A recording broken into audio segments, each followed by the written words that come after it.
அண்மை செய்தியை பார்த்துக் கொண்டிருக்கிறோம். அகமதாபாத்தில் விமான விபத்து ஏற்பட்ட இடத்திலிருந்து கருப்பு பெட்டி மீட்கப்பட்டதாக தகவல் வெளியாகியிருக்கிறது. இது தொடர்பான கூடுதல் விவரங்களோடு இணைகிறார் எமது செய்தியாளர் ராஜகுமரன். வணக்கம் ராஜகுமரன், உங்களிடம் இருக்கும் தகவல்களை சொல்லுங்கள். அகமதாபாத்தில் நடந்த விமான விபத்தில் அந்த விமானத்தில் பயணம் செய்திருந்த ஒற்றை பயணியை தவிர அனைவருமே காலமாகி இருக்கக்கூடிய சூழ்நிலையில் அந்த விமான விபத்துக்கான காரணம் என்ன என்பதை கண்டறிவதற்கான முயற்சிகள் தொடர்ந்து நடைபெற்றுக் கொண்டிருக்கின்றன. இந்திய விமான போக்குவரத்து துறையின் கீழ் இருக்கக்கூடிய விமான விபத்து தொடர்பான புலனாய்வு குழுவினர் அது தொடர்பான விசாரணையை மேற்கொண்டு வருகின்றார்கள்.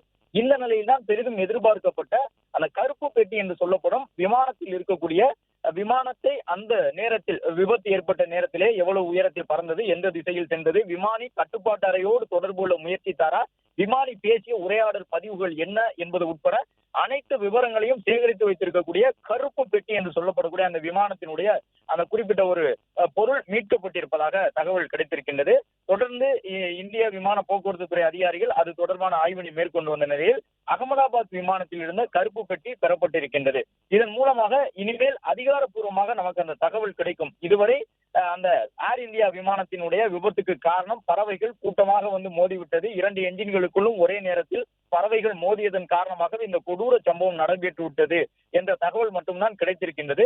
இருந்தாலும் கருப்பு பெட்டி மீட்கப்பட்டுள்ளதால் அதிகாரப்பூர்வமாக அந்த விமானி விமான நிலையத்தின் கட்டுப்பாட்டு அறைக்கு கடைசி நேரத்தில் என்ன தகவலை சொல்ல முற்பட்டார் என்ற விவரம் தெரிய வரும்.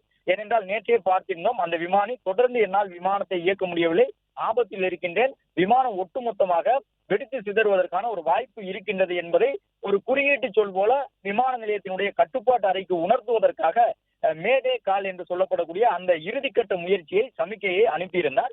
இந்த தருணத்தில் தான் அந்த சமிக்கையோடு சேர்த்து அவர் வேறு ஏதேனும் செய்தியை விமான நிலையத்தினுடைய அந்த கட்டுப்பாட்டு அறைக்கு அனுப்பியிருந்தாரா என்ற விவரங்கள் எல்லாம் இனி தெரிய வரும். அது மட்டுமல்லாமல் அந்த விமானம் மேல் நோக்கி உந்தி செல்ல முடியாத வகையில் தான் என்ஜினில் பாதிப்பு ஏற்பட்டு கீழ் நோக்கி வந்து விழுந்து வெடித்து சிதறி இருந்தது என்ற தகவலை சொன்னார்கள். அதே போன்று அந்த விமானம் மேலே எழும்புவதற்கு என்ன தடை ஏற்பட்டது, எதன் காரணமாக அந்த தடை ஏற்பட்டது என்பது உட்பட இந்த விமான விபத்தில் விடை காண முடியாத கேள்விகளாக இருக்கக்கூடிய அனைத்து கேள்விகளுக்குமான பதிலை தரக்கூடியதாக அந்த இது கருப்பு பெட்டி மீட்கப்பட்டிருக்கின்றது. மேலும் அந்த விமானிகள் அறையான கான்பிக்ட் அறையில் நடந்தது என்ன என்ற இறுதி நிமிட நிகழ்வுகளும் கூட அதில் பதிவாகி இருக்கும்.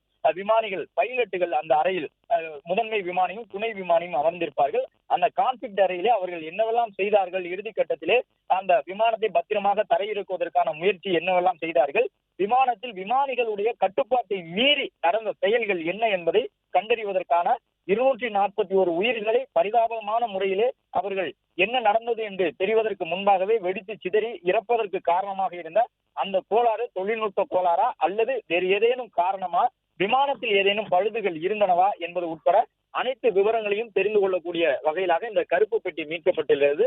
கருப்பு பெட்டியில் இருக்கக்கூடிய விவரங்கள் கிடைக்கப்பெறும் பொழுது விமான விபத்திற்கான காரணம் முழுவதுமாக நமக்கு தெரிய வரும். பிளே ஸ்டோர் மற்றும் ஆப் ஸ்டோரில் இருந்து பாலிமர் செயலியை QR கோடு மூலம் பதிவிறக்கம் செய்யுங்கள்.